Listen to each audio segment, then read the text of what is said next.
Hello friends, welcome to my channel Ruby's Specials. ഇന്നൊരു ഇഫ്താർ recipe അല്ലെങ്കിൽ ഒരു സിമ്പിൾ ആയിട്ടുള്ളൊരു സ്നാക്ക് റെസിപ്പി ആയിട്ടാണ് ഞാൻ വന്നിട്ടുള്ളത്. വളരെ എളുപ്പമായിട്ട് നമുക്കൊരു പെട്ടെന്ന് തയ്യാറാക്കാൻ പറ്റുന്ന ഒരു വടയാണ് ഞാൻ ഇന്ന് കാണിക്കാൻ പോകുന്നത്. ഇത് നമുക്ക് ഈസി ആയിട്ട് ബ്രെഡ് വെച്ച് ഉണ്ടാക്കാൻ പറ്റുന്ന ഒരു വടയാണ് കേട്ടോ. അപ്പോൾ നമുക്ക് ആദ്യം ഒരു ബൗളെടുക്കുക. അതിലേക്ക് ഞാനൊരു 4 സ്ലൈസ് ബ്രെഡ് എടുത്തിട്ടുണ്ട്. അത് നന്നായിട്ടൊന്ന് ക്രഷ് ചെയ്തിട്ട് നമുക്കതിലേക്ക് ഇട്ട് കൊടുക്കാം. അപ്പോൾ നന്നായി ഉണങ്ങിയ ജാറിലിട്ട് വേണം നമ്മൾ നന്നായി പൊടിക്കാൻ.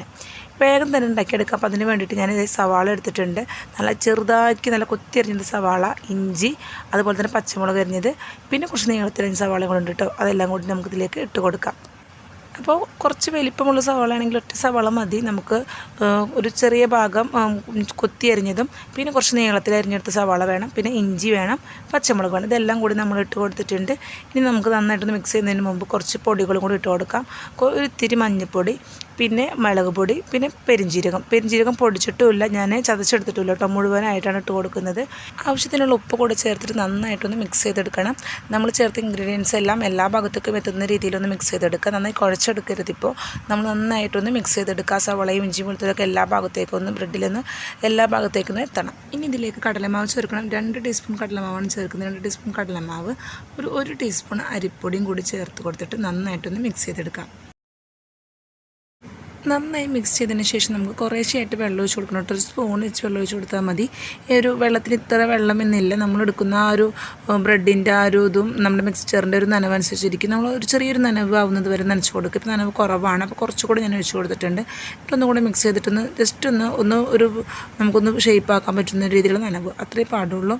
എന്നിട്ട് നമ്മൾ പ്രത്യേകിച്ച് ഷേപ്പൊന്നും ഇല്ല കേട്ടോ. നല്ല രീതിയിൽ ഓയിൽ ചൂടാക്കിയിട്ട് നിങ്ങൾക്ക് ഇഷ്ടമുള്ളത് നിങ്ങൾ ഉപയോഗിക്കുന്ന ഏത് ഓയിൽ വേണമെങ്കിലും ഉപയോഗിക്കാം കേട്ടോ. എന്നിട്ട് നമ്മൾ ഒന്ന് ഷേപ്പാക്കി എടുത്തിട്ട് നമ്മളൊന്ന് ഇട്ട് കൊടുക്കുക. അതിലേക്ക് ജസ്റ്റ് ഒന്ന് അതിനെടുത്തിട്ട് നമ്മൾ തള്ളവിരൽ വെച്ച് അമർത്തിയിട്ട് അതിലേക്ക് ഇട്ട് കൊടുക്കുക. കണ്ടോ, ഈ ഒരു രീതിയിൽ നമുക്ക് എളുപ്പമായിട്ട് തന്നെ പെട്ടെന്ന് തന്നെ നമുക്ക് ഉണ്ടാക്കിയെടുക്കാൻ പറ്റുന്ന വടയാണ്. ബ്രെഡ് കൊണ്ടുള്ള സ്നാക്ക് ആയതുകൊണ്ട് തന്നെ നമുക്ക് പെട്ടെന്ന് റെഡി ആയി കിട്ടും. അതുകൊണ്ട് ലോ ടു ഫ്ലെയിമിൽ തന്നെ നമ്മൾ വെക്കണം. ഒരിക്കലും ഹൈ ഫ്ലെയിമിൽ വെക്കിയത് പെട്ടെന്ന് കരിഞ്ഞു പോകും. അപ്പോൾ നമുക്ക് ഒട്ടും സമയമില്ലാത്ത സമയത്തും നമുക്ക് ഉണ്ടാക്കാൻ പറ്റിയൊരു വടയാണ് കേട്ടോ. ഈസി റെസിപ്പിയാണ്. അപ്പോൾ ഇപ്പോൾ ഈ വട റെഡി ആയിട്ടുണ്ട് കേട്ടോ. നമുക്ക് 2 സൈഡും നല്ല രീതിയിൽ ബ്രൗൺ കളറായി മുരിഞ്ഞ് വന്നിട്ടുണ്ട്. ഇനി നമുക്ക് എണ്ണയിൽ നിന്ന് മാറ്റിയെടുക്കാം. ബ്രെഡ് വട ആയതുകൊണ്ട് തന്നെ കരിയാതെ നമ്മൾ നോക്കണം. പെട്ടെന്ന് തന്നെ റെഡിയായി കിട്ടും. നമുക്ക് വളരെ എളുപ്പത്തിൽ തന്നെ ഉണ്ടാക്കിയെടുക്കാൻ പറ്റിയ ഒരു ബ്രെഡ് വടയാണ് ഞാൻ നിങ്ങളുമായി ഷെയർ ചെയ്തത്. അപ്പോൾ നല്ല മുരിഞ്ഞ നല്ല ബ്രെഡ് വട ഇവിടെ റെഡി ആയിട്ടുണ്ട് കേട്ടോ. അപ്പോൾ വളരെ ഈസിയാണ്.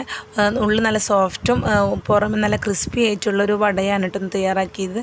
അപ്പോൾ നിങ്ങൾക്ക് ഇഷ്ടമായെന്ന് വിചാരിക്കുന്നു. നിങ്ങൾ എന്തായാലും ഒന്ന് ട്രൈ ചെയ്ത് നോക്കാം കേട്ടോ. അപ്പോൾ അധികം സമയമൊന്നും വേണ്ട. ഇപ്പോൾ നമ്മൾ നോമ്പിൻ്റെ തിരക്കിലാണ്. അപ്പോൾ നോമ്പിൻ്റെ ആ സമയത്ത്, നോമ്പ് തുറക്കാനായ സമയത്ത് നമ്മളൊന്നും ഉണ്ടാക്കിയിട്ടില്ലെങ്കിൽ ബ്രെഡ് ഇരിപ്പുണ്ടെങ്കിൽ നമുക്ക് പെട്ടെന്ന് തയ്യാറാക്കാൻ പറ്റുന്നൊരു റെസിപ്പിയാണ് കേട്ടോ ബ്രെഡ് വട. അപ്പോൾ ഇന്നത്തെ ഈ വീഡിയോ നിങ്ങൾക്ക് ഇഷ്ടപ്പെട്ടെങ്കിൽ ലൈക്ക് ചെയ്യാൻ മറക്കരുത്. ഇതുവരെയും ഈ ചാനൽ സബ്സ്ക്രൈബ് ചെയ്തിട്ടില്ലെങ്കിൽ ഒന്ന് സബ്സ്ക്രൈബ് ചെയ്ത് സപ്പോർട്ട് ചെയ്യാം കേട്ടോ. Okay, thank